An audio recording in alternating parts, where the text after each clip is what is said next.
uang itu bekerja untuk menghasilkan uang lebih besar lagi buat kita. Kita jangan hanya stop bekerja untuk menghasilkan uang, tapi ya uang yang kita hasilkan tadi diinvestasikan lagi untuk menghasilkan more profit untuk kita. Ibaratnya kayak kita naik sepeda deh. Naik sepeda itu kan paling susah itu adalah pas kayuhan pertama. Tapi pas kita udah mengayuh, selanjutnya akan lebih mudah karena udah ada momentumnya nih. Sama kayak investasi, yang paling susah itu biasanya adalah memulai. Kalau kita mau mulai investasi, ya jangan berpikir investasi itu sama dengan judi. Karena kalau kita berpikir investasi itu bisa bikin cepat kaya, kita itu akan malah biasanya malah nggak kesampaian gitu loh.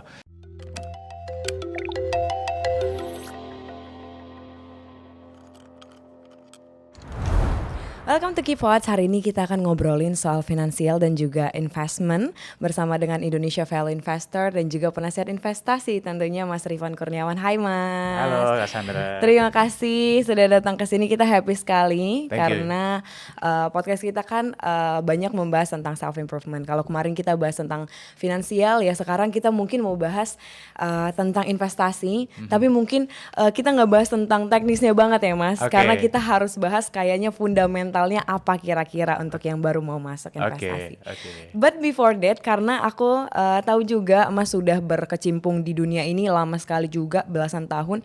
Nah, kemarin aku cukup mendengar dan lumayan tertarik karena ada sebuah statement Mas di internet lah ya tentang uang sebenarnya. Katanya kalau orang nggak punya uang, karena kalau ngomongin investasi kan kita ngomongin duit nih. Orang kalau nggak punya uang berarti katanya value-nya nggak ada. Aku penasaran kalau dari Mas Rifan yang sudah berkecimpung di dunia finansial, apa sih uang sebenarnya buat Mas? Jadi kalau uang versi saya, menurut saya uang itu sebenarnya adalah alat. Nah, alat untuk apa? Untuk mencapai tujuan kita. Nah, banyak orang kalau yang saya lihat itu ngelihat uang itu adalah tujuan akhirnya. Padahal itu menurut saya salah gitu. Karena kalau misalkan kita hanya melihat uang itu adalah tujuan, kita itu bisa menghalalkan segala cara, baik itu yang benar ataupun tidak benar, karena itu jadi tujuan satu-satunya gitu loh. Padahal sebenarnya kalau menurut saya mindset pertama yang harus kita benerin tentang uang itu adalah alat. Nah, alat ini kayak misalkan deh, kalau misalkan kita mau bangun rumah, ya berarti alatnya apa nih? Ya, oh ada palu, ada macem-macem ya kan. Nah, yang tujuannya itu adalah bangun rumah. Nah, sama uang itu menurut saya adalah alat. Tujuannya apa? Tujuan itu bisa baik atau bisa buruk. Ya kan, tujuan baik misalkan apa? Oh, dengan uang misalkan kita bisa membantu lebih banyak orang. Ya, atau kita membantu keluarga kita. Tapi ada juga nih misalkan kalau yang tujuannya buruk bisa juga hal-hal sebaliknya. Jadi menurut saya mindset pertama itu yang perlu dibenerin, uang itu adalah sebagai alat. Ya. Kemudian yang kedua yang saya juga suka tanamkan mindset tentang uang adalah kita itu jangan pernah jadi hamba dari uang, tapi kita itu harus jadi tuan dari uang, karena uang itu bisa menjadi bisa mempertegas karakter seseorang. Kalau misalkan memang kita adalah menjadi hamba dari uang, kita itu akan dalam tanda kutip diperalat ataupun jadi ya itu tadi melakukan hal-hal yang mungkin melanggar aturan, melanggar norma ya, karena kita itu jadi hamba dari uang. Tapi kalau misalkan kita jadi tuan dari uang, kita itu yang mengendalikan. Nah, jadi kita tahu mana batasan yang baik, mana batasan yang buruk. Nah, jadi dengan kita mengetahui batasan-batasan tersebut, ya kita bisa mengontrol diri kita supaya uang ini ya ujung-ujungnya nanti digunakan untuk hal-hal yang baik. Gitu sih. Jadi itu sih mungkin kalau menurut saya yang harus dibenahin di awal gitu loh tentang uang. Gitu. Benar-benar. Jadi seharusnya uang juga tidak mendikte seseorang atau mungkin mendefinisikan seseorang hanya dari uangnya juga ya Mas? Enggak, karena menurut saya kalau misalkan tadi uang itu menentukan value seseorang, itu nggak fair menurut saya. Karena kan tiap orang itu punya starting point yang beda-beda. Bisa jadi misalkan orang ini adalah orang yang punya kecerdasan, orang ini punya skill, tapi memang mungkin awalnya dia belum punya modal. Nah, itu kan tidak menentukan bahwa kalau kamu nggak punya uang berarti kamu nggak punya value. Enggak seperti itu. Value itu kan bisa macam-macam. Uang salah satunya sebagai modal, tapi bisa jadi dia punya skill, bisa jadi dia punya network, bisa jadi dia punya pengalaman atau experience, ya kan, yang mungkin tidak dimiliki oleh orang lain. Nah, jadi menurut saya kurang pas ya kalau misalkan dibilang orang nggak punya uang itu nggak punya value gitu. Ya benar-benar, aku juga sepakat sekali karena kayaknya banyak indikator untuk menentukan seseorang itu ya, value Betul, seseorang bukan cuma soal duit. betul. Oke, kalau misalnya kita ngomongin tadi udah ngomongin duit, kita ngomongin investasinya sekarang. Ini kan rasanya kalau sekarang sebelum kita ngomongin apa fundamental thinking mungkin yang perlu kita tahu. Kalau ditanya sekarang dengan keadaan ekonomi yang seperti ini, apakah investasi itu masih jadi instrumen menyimpan uang atau mungkin mengelola uang yang baik? Eh, Pilihan. Ya, jadi kalau kita bicara anak tangga gitu ya, investasi itu sebenarnya buat beberapa orang Ya. bukan pilihan pertama. Jadi artinya gini, tergantung nih. Kalau misalkan dia safety net, saya sering bilangnya itu adalah safety net. Jadi Yes. yang tangga paling awal itu kalau kita mau menjajaki finansial yang baik gitu ya, itu kita harus punya safety netnya dulu. Oke. Nah, safety net ini apa? Orang sering bilang emergency fund atau dana darurat Benar, gitu benar. kan. Jadi ini adalah uang yang kalau misalkan ada apa-apa, kita tuh udah ready. Nah, safety net ini mungkin kalau untuk yang single, let's say misalkan 3 bulan, kalau untuk yang berkeluarga mungkin 6 bulan atau lebih. Nah, ini dulu nih yang kita perlu penuhi Iya. ya kan. Jadi keranjang pertama itu adalah safety net.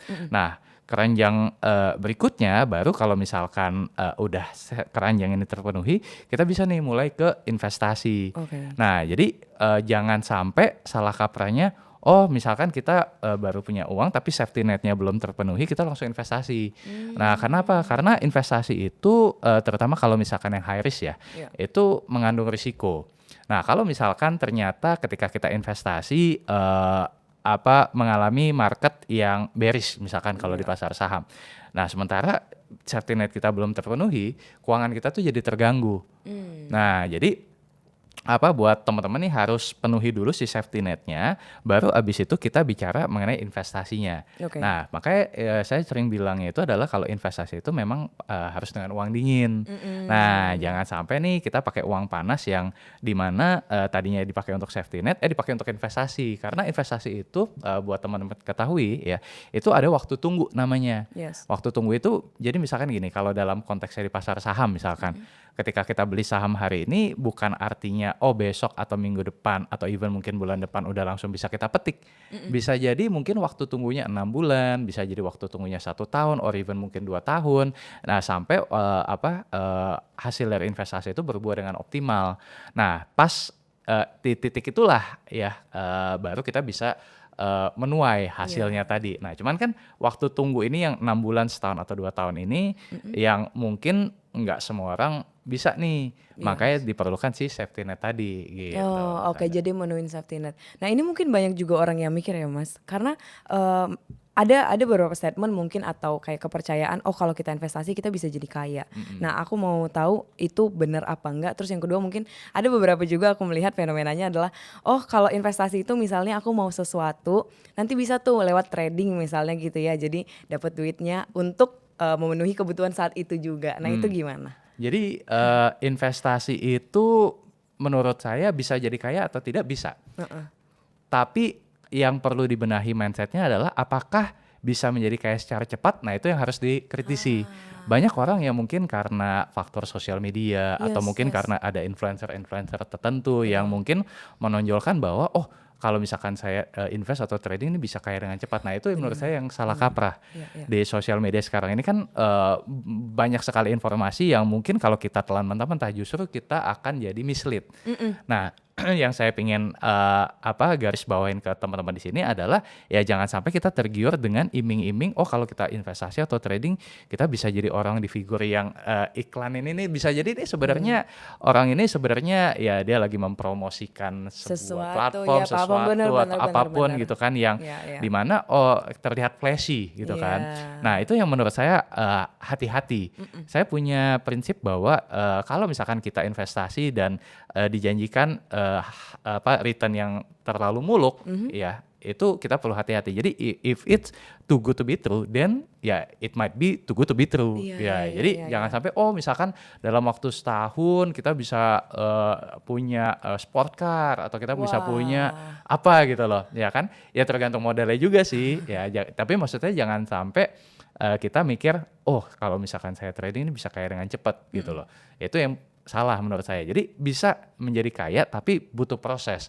Nah, butuh prosesnya ini berapa lama? Tergantung kesiapan modalnya berapa, disiplin untuk menambah modalnya berapa, return investasinya berapa. Nah, itu kan yang harus kita asah gitu loh. Ya oke lah kalau misalkan nih setahun dia bisa dapat misalkan 20-30%. Tapi 20-30% kalau misalkan nih, mohon maaf, kalau misalkan modalnya 10 juta, 20-30% berarti kan 2 juta, 3 juta. Ya, tapi kalau misalkan nih modalnya 1M misalkan, 20-30% berarti udah 200 juta, 300 juta. Nah, di situ kan berarti modal juga pengaruh. Ya kan? Nah, terus untuk mencapai 20-30% tadi memungkinkan atau tidak? Mungkin. Tapi kan butuh skill juga, butuh belajar juga, butuh jam terbang juga ya kan untuk melihat potensi-potensi atau opportunity di saham apa nih yang kira-kira bisa mencapai target segitu. Ya kan? Nah, itu jadi perlu untuk belajar, perlu untuk mengasah skill dulu dan ya pastinya mindsetnya dulu nih yang dibenerin, baru kita bisa mencapai goals kita gitu. Tadi udah ada hint juga sih menurut aku dari Mas Rifan ya, kalau tadi bahkan udah di 20-30% pun kalau modalnya mungkin cuma 10 juta hasilnya kan sedikit ya. Jadi kalau maksudnya ini untuk membangunkan bahwa untuk mencapai supercar itu bahkan modal awalnya pun harus puluhan miliar mungkin ya Mas, untuk bisa mendapatkan return yang besar itu tadi. Betul. Tapi juga jangan sampai kayaknya susah banget deh untuk dapat angka segitu, udahlah investasi nanti aja, jangan juga. Karena kan juga sesuatu yang besar itu ya harus dimulai dari yang kecil kan gitu. Oke, berarti Mas kalau misalnya kita udah deal nih kayaknya mau investasi nih, tapi kan banyak ya instrumennya, sekarang ada saham, mungkin juga ada emas, kayaknya masih bagus juga, atau mungkin SBN, atau mungkin ya kripto. Aku nggak tahu ini is it okay or not ya, tapi I wanna hear from you. Kira-kira apa yang bisa kita pilih untuk sebagai pemula tuh, ada nggak sih yang indikatornya aman gitu untuk dipilih? Oke. Jadi memang kalau investasi itu biasanya dibagi jadi 3 nih teman-teman. Ada yang low risk, ada yang moderate risk, ada yang high risk. Nah, kalau yang low risk itu misalkan ada deposito, ada RDPU, ya money market lah. Kemudian kalau yang di moderate risk itu ada RDPT, ada obligasi tadi SBN, FR segala macam yang sifatnya fixed return. Nah, yang high risk ini saham, kripto. Nah, itu masuk ke dalam kategori yang high risk.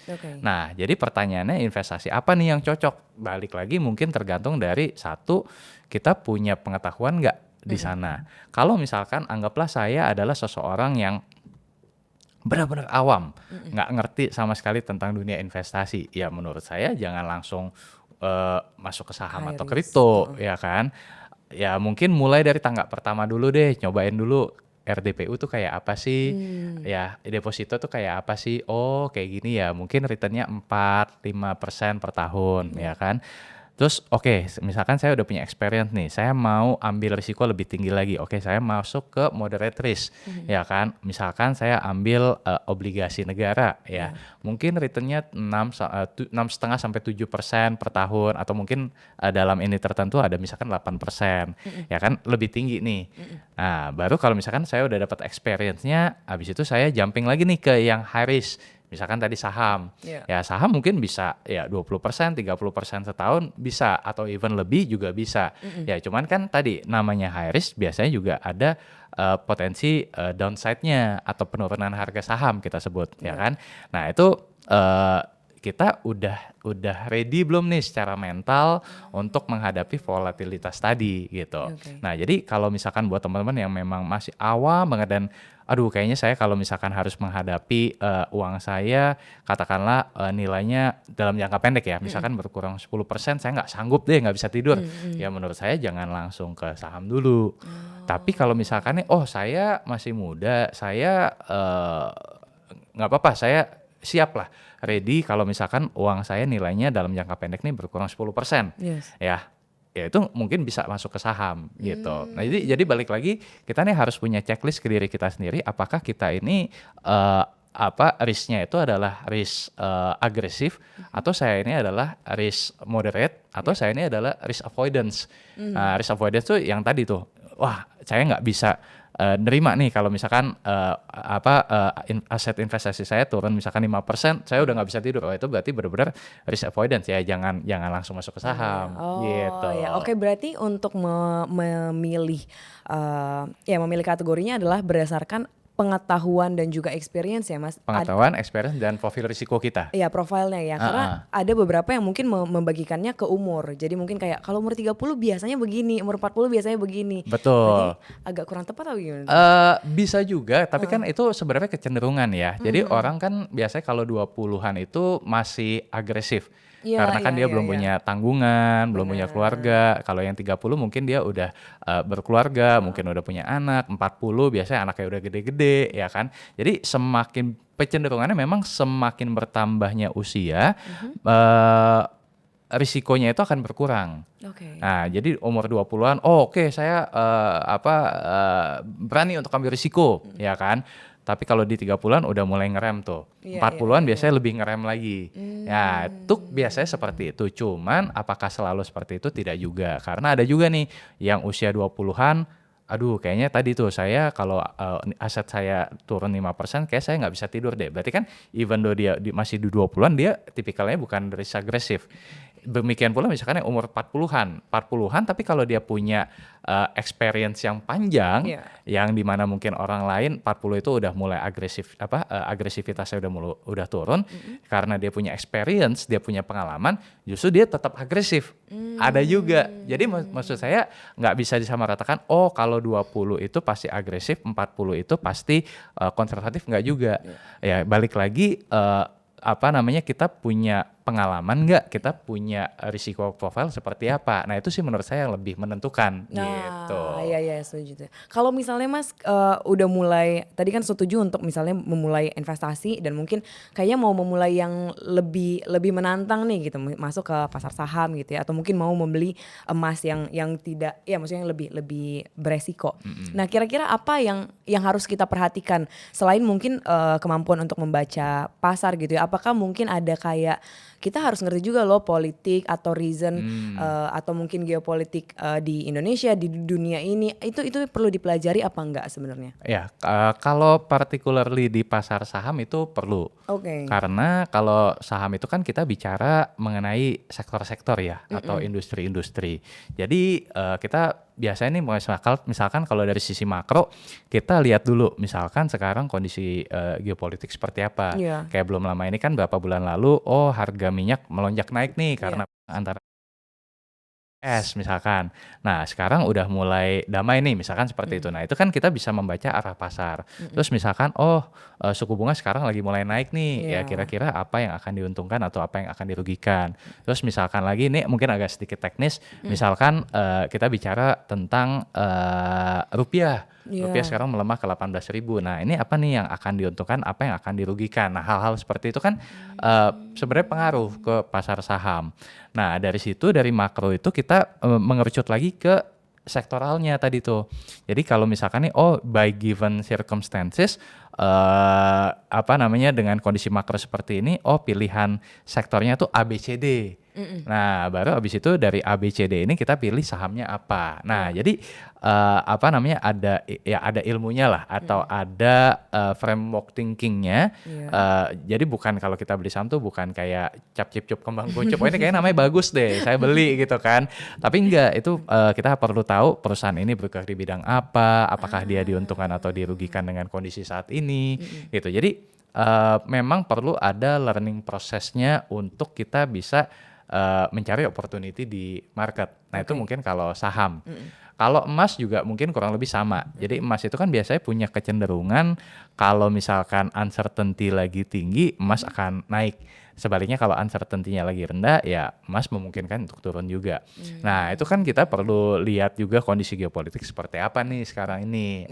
Jadi tetap perlu tahu apa ya, kayak indikator-indikator kalau kita misalkan mau masuk ke sebuah instrumen. Iya, iya, Terutama yang di high risk tadi gitu. biar nggak sekedar mengikuti tren atau mungkin apa yang dibilang sama advisor yang banyak banget ini juga ya Mas kali Betul, ya. betul, Iya, iya, betul. iya. Misalkan dia bilang, oh beli saham A, ya kita harus kritis. Betul, betul, Kenapa betul. beli saham A? Logikanya apa? Dia perusahaan di bidang apa? Kenapa dia diuntungkan? Emang harga sahamnya sekarang murah, valuasinya gimana? Nah itu kan kadang orang, influencernya bilang A, ya udah langsung follow blind aja, udah beli aja kan? Kenapa? Ya dia beli, ikutan beli. Nah, Padahal kan belum tentu, bisa jadi ya ini kalau di market kadang jadi exit liquidity lah segala macem. Nah itu kan banyak lah kalau di market. Itu yang perlu kita hati-hati sebenarnya. yes, kita pikirkan lagi. Kalau menurut Mas Rifan berarti saham yang bagusnya apa Mas? Kalau ke depannya, maksudnya mungkin jangan namanya ya, tapi mungkin kan kalau sekarang kayaknya yang teknologi kayaknya lagi naik banget, AI segala macam itu kan kayaknya sampai beberapa waktu ke depan masih bagus banget. Ada lagi nggak masalah ini? Ya, kalau di US stock memang saham-saham teknologi, saham-saham AI ini memang lagi booming ya. Cuman yang perlu hati-hati tadi tuh valuasinya sekarang udah relatif mahal. Nah, itu kan valuasi yang relatif mahal itu artinya punya risiko yang lebih tinggi dibandingkan kalau misalkan kita beli pas masih rendah. Nah, cuman sayangnya kalau di Indonesia saham-saham yang berbasis teknologi ini masih sangat terbatas, Cassandra gitu loh. Jadi mungkin beberapa pilihan yang menurut saya masih oke ya dan harganya belum terlalu mahal, valuasinya masih menarik. Menurut saya mungkin satu ya masih seputar perbankan. Jadi kayak perbankan ya harga sahamnya 1 tahun 2 tahun belakangan ini banyak terkoreksi. Jadi saham-saham big bank, saham-saham bukan cuma big bank ya, bank-bank yang lebih kecil pun juga banyak yang terdiskon saat ini. Nah itu kan sementara perbankan sendiri ya secara bisnis dia tetap stabil, dia tetap bertumbuh. Nah mungkin itu bisa dijadikan salah satu pilihan. Kemudian let's say misalkan kayak saham-saham berbasis komoditas, ya misalkan kayak batu bara atau CPO atau tembaga dan lain sebagainya. Itu juga menurut saya cukup menarik saat ini gitu karena satu sisi tadi valuasinya juga masih murah dan yang kedua adalah harga-harga komoditas sekarang ini lagi naik.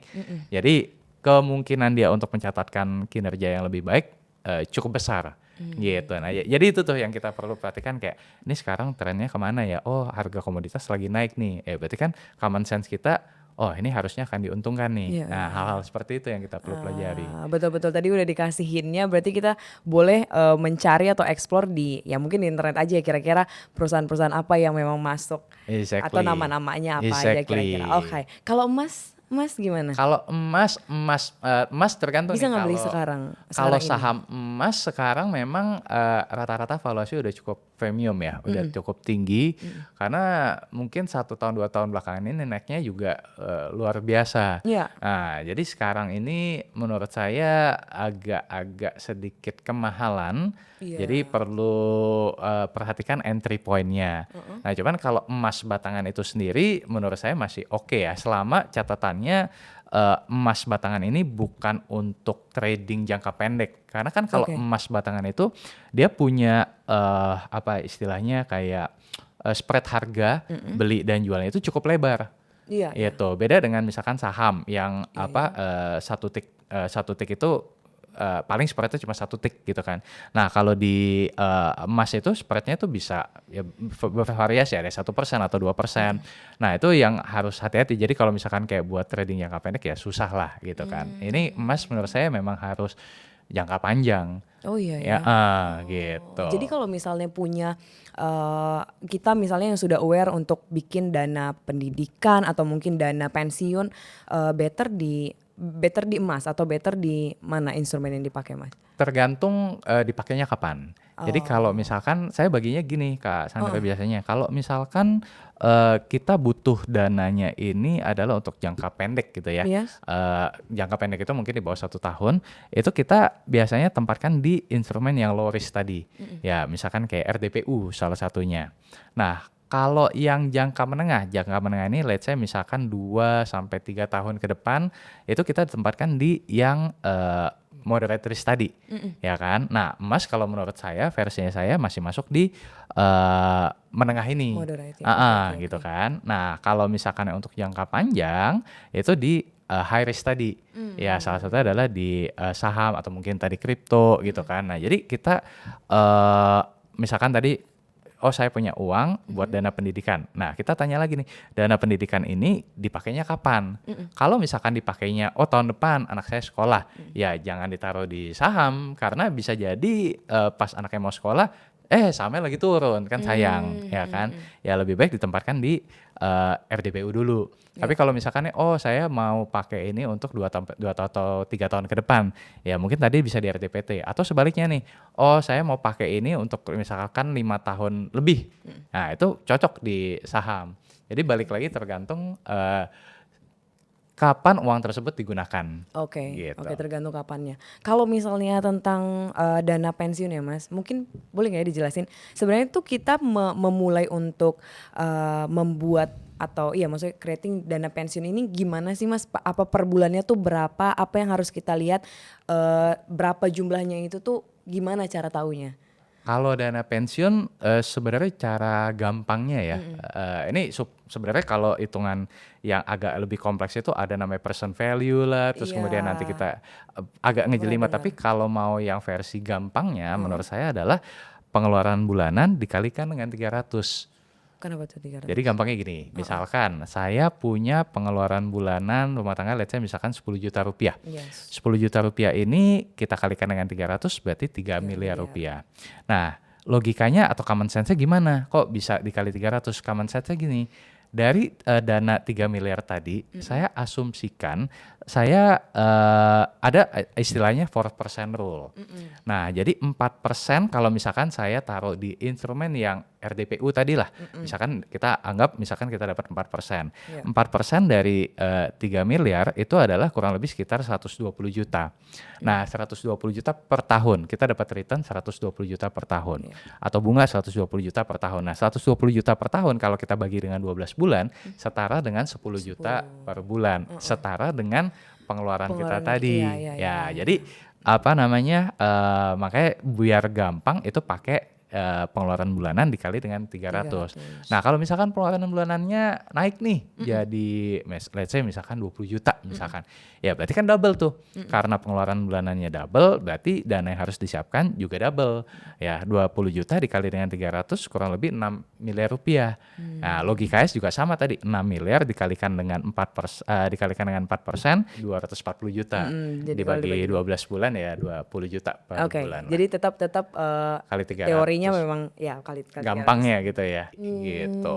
Ini menurut aku lumayan penting karena ternyata udah banyak yang aware juga untuk dana pensiun ini Mas, dan juga mungkin beberapa kan sekarang kantor udah tidak memberikan dana itu lagi, maksudnya bukan yang kalau PNS kan ya udah aman gitu mungkin ya. Nah, makanya aku berpikir apakah apakah memulai untuk membuat dana pensiun ini pas kita lagi single atau nanti pas sudah menikah supaya maksudnya lebih settle ya, kita udah tahu anak berapa, suami berapa, istri berapa gitu ya. Dan karena kan kalau misalnya ada perubahan, apakah dia memang bisa di-adjust sedemikian rupa gampangnya apa gimana sih Mas? Ya, jadi memang kalau dana pensiun itu sebaiknya dimulai dari awal ya. Karena ya saya percaya bahwa waktu itu berjalan dengan cepat. Iya. Ya ada orang yang bilang YOLO, you only live once. Udahlah kita happy aja, ngapain sih kita mikirin dana pensiun ya kan. Tapi nggak sadar tiba-tiba kita udah menginjak kepala 3, nggak sadar tiba-tiba kita udah menginjak kepala 4 dan terusnya gitu kan. Dan tiba-tiba aja gitu, wah kok tiba-tiba saya udah umur sekian tapi saya nggak punya tabungan. Itu banyak sekali di masyarakat kita. Ya jadi selagi kita punya financial literacy yang bagus gitu kan, ya kita mulai dari usia muda. Nggak usah gede-gede dulu lah, misalkan sesanggupnya kita. Let's say misalkan kita sanggup untuk sisihkan misalkan 500.000 per bulan dulu. Nanti kalau misalkan ada rezeki lebih, kita sisihkan 1 juta. Nanti kalau ada rezeki lagi 2 juta, 5 juta dan seterusnya. Nah, itu kan habit itu yang sebenarnya harus dimulai dari awal. Nah, kalau misalkan kita habitnya itu nggak dimulai dari awal, susah. Ibaratnya kayak kita naik sepeda deh. Naik sepeda itu kan paling susah itu adalah pas kayuhan pertama. Tapi pas kita udah mengayuh, selanjutnya akan lebih mudah karena udah ada momentumnya nih. Nah, sama kayak investasi, yang paling susah itu biasanya adalah memulai. Karena memulai itu biasanya ada aja alasannya. Ya udahlah nanti aja masih banyak kebutuhan. Ah udahlah nanti aja, lama-lama nggak mulai-mulai. Tapi begitu kita udah mulai dan itu menjadi lifestyle kita, kita tuh jadi akan lebih terbiasa. Misalkan nih kita dapat income atau dapat gaji atau dapat salary berapa gitu ya. Udah tuh by otomatis langsung sisihkan masukin investasi, sisihin untuk investasi, yang ini dipakai buat kebutuhan gitu.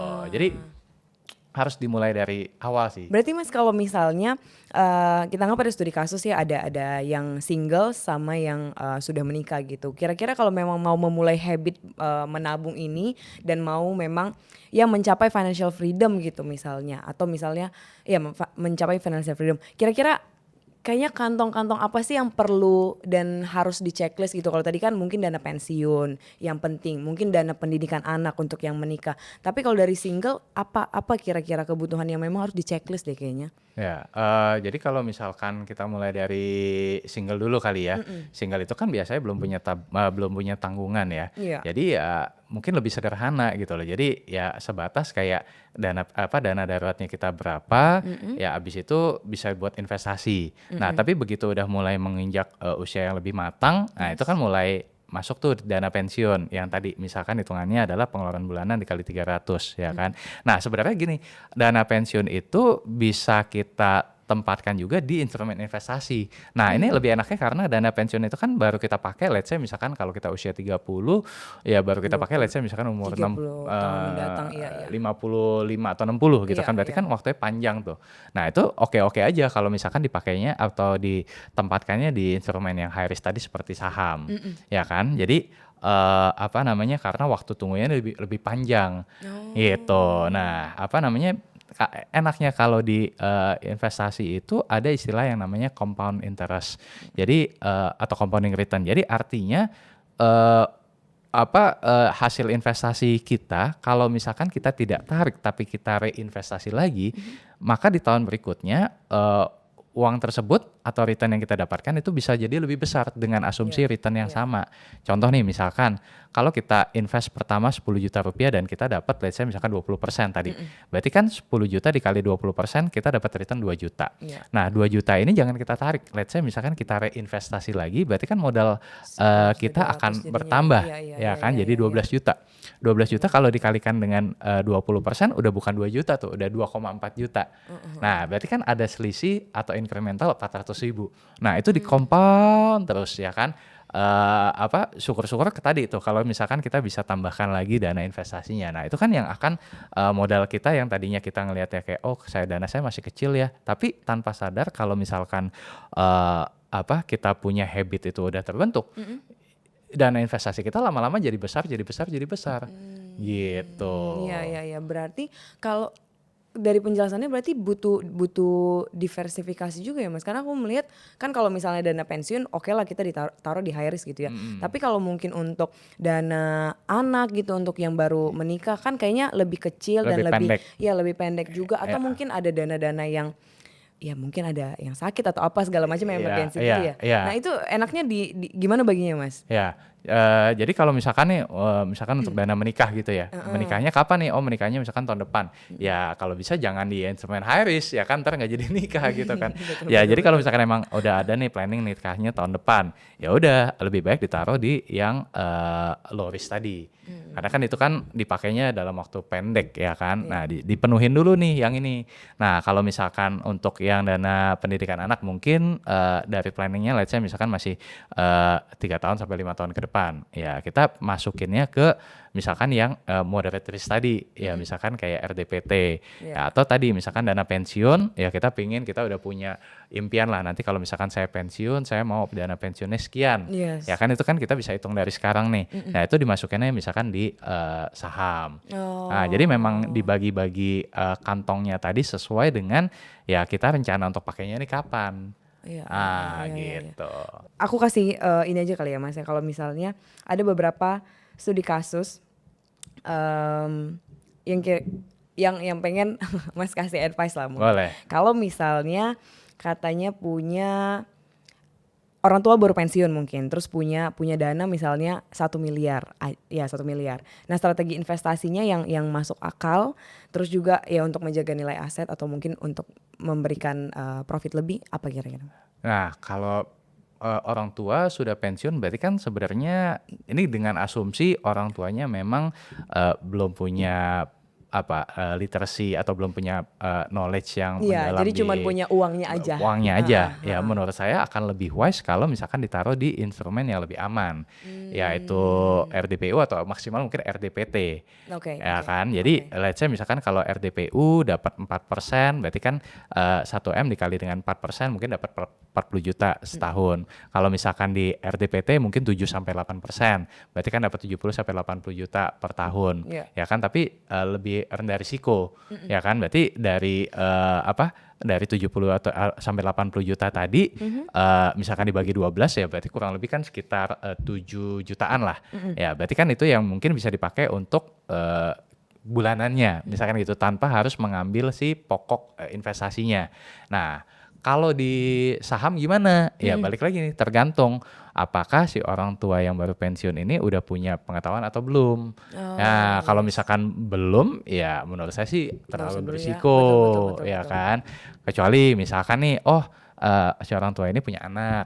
Nah, anaknya nih udah punya pengalaman lah yang mumpuni di stock market atau di pasar saham. Nah, Iya. mungkin bisa tuh sebagian dialokasikan di pasar saham gitu. Tapi kalau misalkan bener-bener awam banget, bener-bener nggak ada pengalaman, nggak ada knowledge, ya menurut saya sih jangan ya gitu. Karena dana pensiun itu ibaratnya kan kita udah ibaratnya larit kan udah finish gitu kan.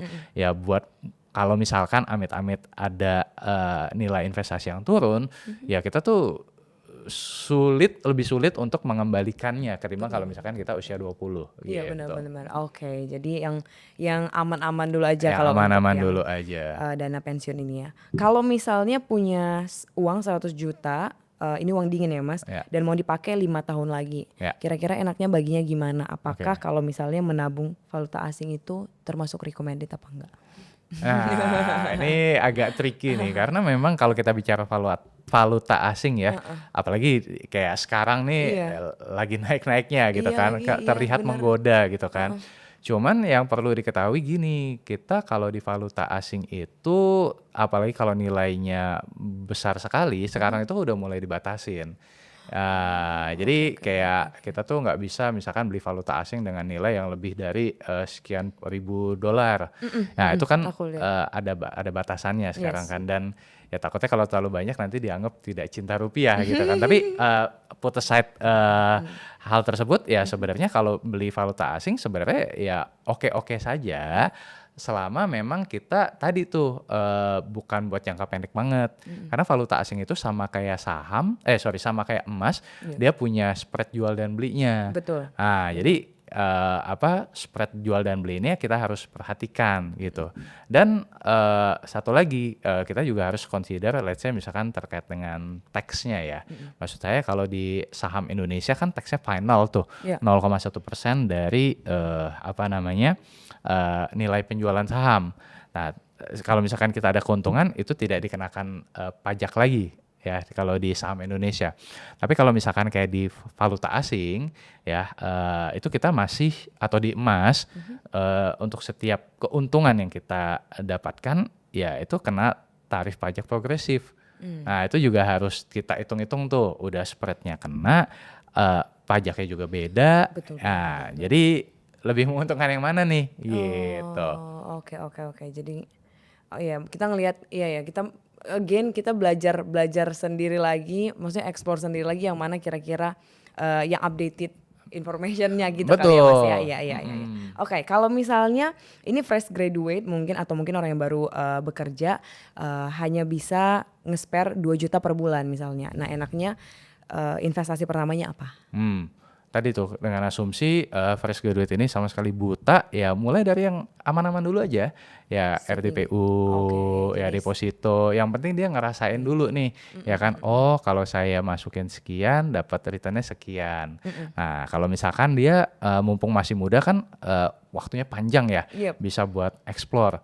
Oke lah, kalau misalkan dia naik level lagi nih, oke, kayak saya udah cukup deh tahu tentang RDPU. Saya mau yang lebih berisiko gitu kan. Ya mungkin bisa naik kelas ke RDPT tadi. Ya kalau misalkan ternyata udah naik kelas, saya ngerasa, oh kayaknya masih aman nih, saya masih bisa terima. Mungkin bisa naik kelas lagi, let's say misalkan ke reksadana saham. Nah, atau kalau misalkan mau naik kelas lagi ya beli saham individu. Jadi kita yang mengelola sendiri pembelian sahamnya atau penjualan sahamnya gitu. Jadi balik lagi pengalaman sama experience itu menurut saya penting gitu. Bukan masalah cuman bisa 2 juta nih. Kalau itu kan ya seiring berjalannya waktu ya kita bisa menambah ini kan jumlah dana investasi, tapi lebih ke kita punya pengalaman atau kita punya experience atau enggak nih gitu. Oke. Ini kan dari tadi studi kasusnya sudah memiliki duitnya ya Mas. Mungkin berarti habitnya sudah terbentuk sebenarnya. Nah tapi mungkin permasalahan yang besar adalah membangun habit ini lumayan susah nih. Betul. Nah apakah ada tips, apakah ada cara untuk membangun habit atau mungkin ada beberapa prinsip yang harus dipegang dari Mas Rifan? Kalau saya gini, sebenarnya kalau misalkan nih, mohon maaf, misalkan penghasilan kita masih pas-pasan, menurut saya kita nggak harus paksakan investasi dulu. Karena gini, kalau kita di usia muda ya, terutama ya, penghasilan masih pas-pasan, yang harus kita improve itu adalah active income-nya dulu menurut saya. Jadi kayak tadi tuh, misalkan kalau 2 juta dapat 20% aja setahun, ya berarti kan 400.000 nggak besar lah dalam ekonomi sekarang gitu kan.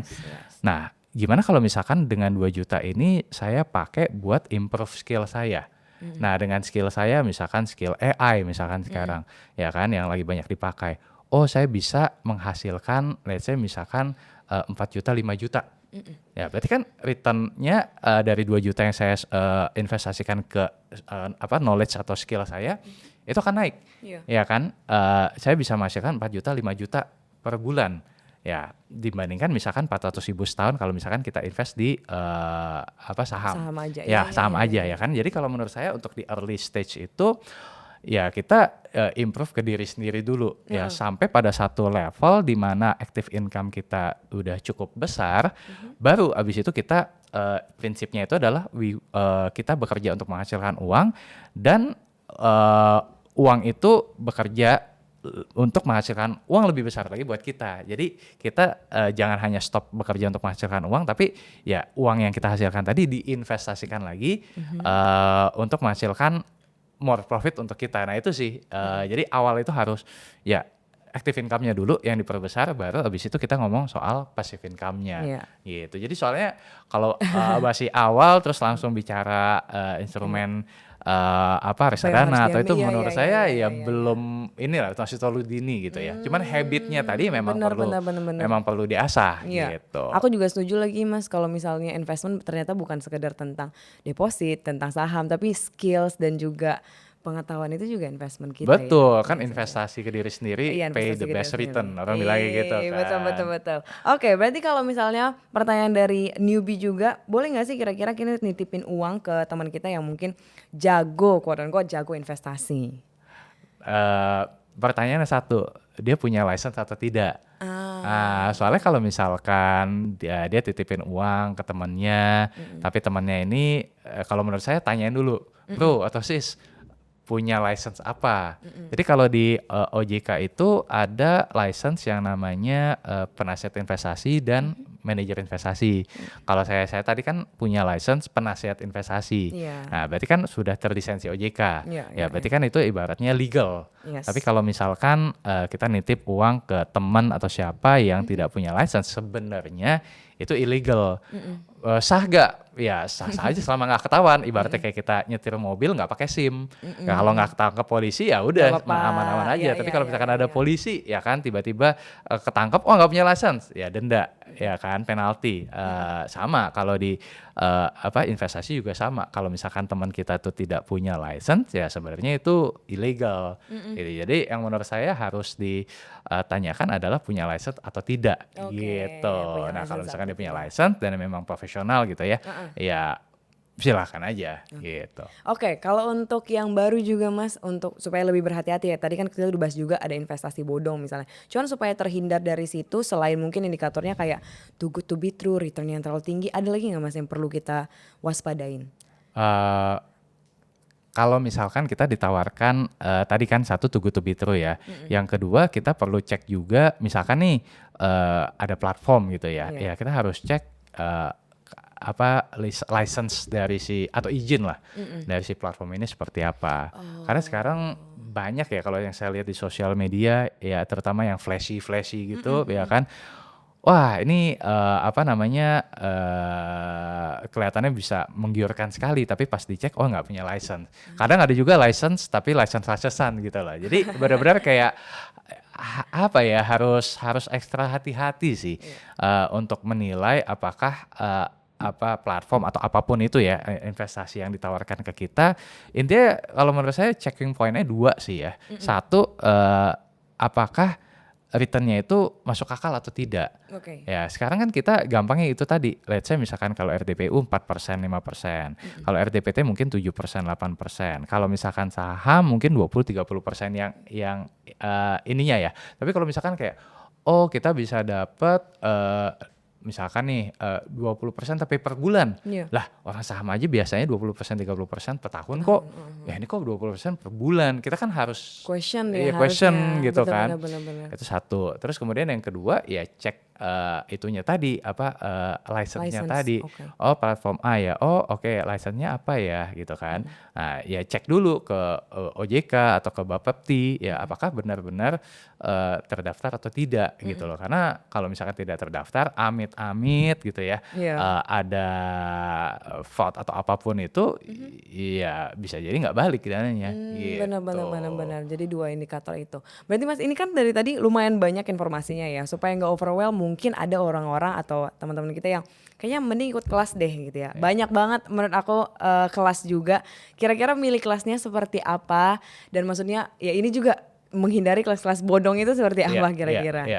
Ya jadi kalau misalkan teman-teman memang awal nih menurut saya kan yang harus kita asah itu adalah knowledge-nya dulu. Tadi kan kita bahas bahwa ya kalau misalkan ini ya kita investasi ke diri sendiri dulu, belajar dulu ya kan. Nah jadi perlu dilihat juga nih kelasnya seperti apa. Nah kebetulan kalau saya juga ada kelas yang buat teman-teman yang memang pengen belajar saham gitu ya dari awal gitu kan. Itu kita ada program namanya Stock Market Mastery. Nah, jadi Stock Market Mastery itu memang didesain untuk orang-orang yang baru mau mulai, yang newbie lah ibaratnya sampai ke level intermediate juga cocok. Karena di situ kita ada step by stepnya. Jadi ada kurikulumnya gitu Cassandra. Jadi mulai dari kita belajar tentang makroekonominya, kita belajar juga tentang sectoral rotation, kita belajar tentang cara menghitung cara melihat analisa laporan keuangan, kita belajar cara menghitung nilai wajar sebuah saham, kita belajar portfolio management dan lain sebagainya. Itu programnya sekitar 5 minggu. Nah, jadi buat teman-teman yang memang sekarang nih mungkin lagi saya bingung nih mau mulai dari mana, ya mungkin bisa ikut yang Stock Market Mastery tadi karena di situ kita akan belajar step by stepnya lah, mulai dari awal gitu. Akan diajarkan langsung oleh Mas Rifan atau dengan teman-teman yang lain mungkin? Ya saya juga ikut mengajar, tapi ada tim saya juga yang ikut mengajar juga. Jadi nanti kita bersama-sama lah. Tujuannya supaya teman-teman nih dapat experience, dapat knowledge yang terbaik lah. Betul. Mudah-mudahan gitu kan. Yes. Gitu. Oke, berarti kalau memang mau, karena mungkin kalau kelasnya dengan Mas Rifan mungkin ada yang mau tanya secara teknis segala macam, itu bisa dari mana, Mas? Nah itu kalau misalkan nanti teman-teman pengen bergabung ke kelas Stock Market Master itu nanti kita adakan di bulan Agustus. Nah jadi itu 5 minggu ya, Agustus sampai dengan September 2026.